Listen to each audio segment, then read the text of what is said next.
Que a paz que excede todo entendimento possa se fazer notória sobre a sua vida. Eu sou o pastor Newton Lima. Seja muito bem-vindo ao Alimento Divino. Deus tem uma palavra poderosa no seu coração. Palavra que se encontra no livro de Lucas, capítulo 7, no versículo 43, que assim está escrito. E Simão respondendo disse: tenho para mim que é a quem mais perdoou. E ele lhe disse: julgaste bem.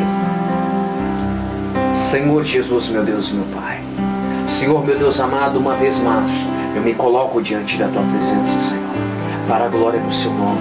Que o Senhor venha manifestar agora neste momento a Sua presença, Senhor. Derrama a Sua presença, derrama o Seu poder, Senhor. Usa-me como instrumento Seu para abençoar a vida da minha irmã, para abençoar, meu Deus amado, a vida do meu irmão. Eu quero ser canal de bênção na vida do meu irmão. Eu quero ser canal de bênção na vida da minha irmã. Fala, Senhor, no oculto, fala no profundo. Fala, Senhor, meu Deus amado, no oculto, no escondido. Fala, Senhor, aquilo que queremos. Fala também aquilo que precisamos ouvir, Senhor. Cura, sara, liberta, exorta, renova e edifica para a glória do Seu nome. Em nome de Jesus. Amém. Ele está entre nós. A palavra do Senhor vai nos dizer que Jesus foi convidado. Foi convidado para uma festa na casa de Simão, um fariseu. Esses mesmos que procuravam ocasião contra Jesus. Infelizmente, no nosso meio existe essas coisas. Existe muitas vezes falsidade, não há um amor verdadeiro, pleno, né? Por isso que a Bíblia diz para a gente ser manso como a pomba, porém prudente como a serpente. Muitos não são sinceros. A Bíblia diz que Deus ele procura os verdadeiros adoradores, que o adorem em espírito e em verdade. São estes que o Pai procura, os verdadeiros.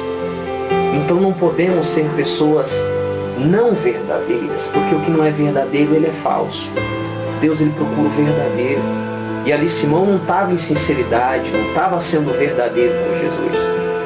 E ali ele sentado, para ter culto naquela época, tinha que ter 12 varão sentado na mesa, circuncidado, de aliança, para ter esse culto na residência, esse culto ali na casa do fariseu que ele foi. Então Jesus estava numa cabeceira e na outra ficava, né, o convidado, e na outra cabeceira ficava o anfitrião, que no caso era Simão, e de cada lado 5 varões, e só podia ter homens no culto, homens circuncidados de aliança, homens de Deus, para poder participar desse culto. E ali Jesus ele é convidado, está sentado à mesa, o culto está se deslanchando e não há milagre. E onde Jesus chega, a cura, milagre, a libertação, é transformação. Só que do nada algo inesperado, algo inapropriado acontece. Uma mulher, a Bíblia não diz o nome dela, mas sabemos que é Maria Madalena, que está descrita como uma pecadora. Ela entra nessa casa, na casa de Simão, sabendo que Jesus estava lá. Ela entra com um vaso de alabastro. E ela se joga então nos pés do mestre e começa a chorar nos pés do Senhor, arrependida do seu erro, arrependida do seu pecado. A Bíblia não descreve aquilo que ela disse, mas é claro que ali havia um arrependimento sincero. A Bíblia diz que um coração quebrantado, o Senhor nosso Deus, Ele não resiste. E ela estava totalmente aquebrantada diante da presença do Senhor. Eu não sei qual é o seu erro, qual foi o seu pecado, o que tem sido aí difícil para você se libertar, o que tem te trago tristezas, mágoas, dores, mas joga isso aos pés do Senhor, joga aos pés de Jesus, que com certeza Ele vai fazer milagre. E ela agora chorando ali, com suas lágrimas, ela lava os pés do mestre e enxugava-lhe com seus cabelos. Ela pega aquele vaso de alabastro e despeja sobre o mestre. Na tradição judaica, quando um convidado chega na casa do anfitrião, logo ele é beijado no rosto, é o ósculo santo, dizendo: você é meu irmão, eu te amo. É ungido a sua cabeça para dizer: você é ungido de Deus, seja bem-vindo à minha casa. E o judeu não come com as mãos sujas, porque ele acha que se ele comer com a mão suja, ele vai se contaminar. Por isso que Jesus disse, o que contamina o homem não é o que entra, não é o alimento, não é a mão impura, mas é o que sai da pessoa. A Bíblia diz que as más conversações é o que corrompe os bons costumes. E ali não lavaram as mãos de Jesus. Simão não deu um beijo no seu rosto dizendo, tu és o ungido de Deus, tu és o meu irmão. Não ungiu a cabeça dele dizendo, tu és o ungido de Deus. Porque na verdade eles queriam procurar algo contra Jesus. Eles queriam destruir Jesus. Porque eles eram zelosos pela lei, zelosos pela tradição. Muitas pessoas hoje é assim. Às vezes não é nem uma questão de doutrina, porque a doutrina ela é bíblica. O que é acrescentado por fora, que em Apocalipse 22, 18, ele vai dizer, ai daquele que acrescenta na minha palavra, vou eu lhe acrescentar as pragas deste livro. Não deve se acrescentar, a palavra de Deus já é pura. Quando a pessoa acrescenta, não é doutrina, é uso e costume. É doutrina que as pessoas dizem que é doutrina, mas é um uso e um costume que normalmente as igrejas colocam.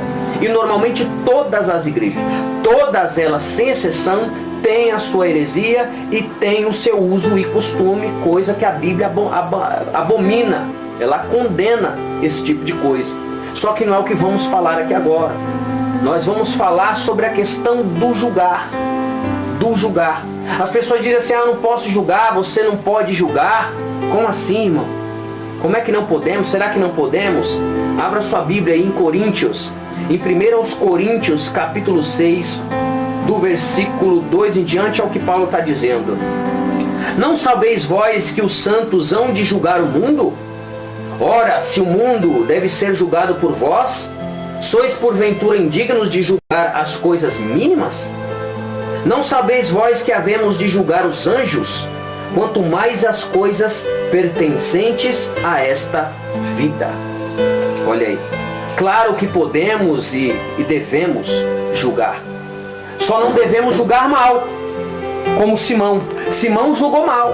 Simão, quando vê aquela pecadora entrar, quando vê Maria Madalena entrar, ele já julga ela que ela não deveria estar ali. Já julga ela como uma imprestável, como uma pessoa que não tem valor algum, sem caráter. E aí ele olha para Jesus, vendo aquela situação e pensa assim, a Bíblia diz que ele fala consigo. Ele pensa assim, tá aí a resposta que eu queria. Bem sei que se esse aí fosse profeta, ele saberia quem e qual é a mulher que está ali tocando. Porque essa daí que está tocando nele é uma imprestável, ela é uma prostituta, ela não presta, ela não vale nada. Se ele fosse profeta, ele ia saber quem está tocando nele, ele não ia deixar tocar nele, porque eles é cheio de mimimi, cheio de não me toca, cheio de coisinha. Mas Jesus, sendo filho de Deus, santíssimo, ele é tão santo que ele está vendo um mais santo que ele, diante da presença dele ele não enxerga. É assim, todo aquele que é cego, ele está vendo um homem de Deus, a mulher de Deus, mas ele não está enxergando que é Deus que está ali, não está enxergando que é a presença de Deus que está ali. Porque a Bíblia diz, Jesus ele diz, aquele que me ama, ele guarda os meus mandamentos. E eu rogarei ao Pai, ele vos enviará o Consolador, o Espírito da verdade, que o mundo não conhece e nem pode conhecer, mas ele habita em vós e estará em vós para sempre.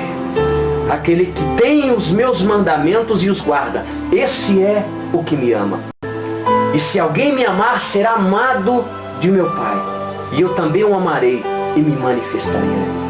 Num versículo mais abaixo, Jesus diz que se aquele que segue e guarda os mandamentos dele, ele próprio e o próprio Deus viria ao mesmo e faria morada.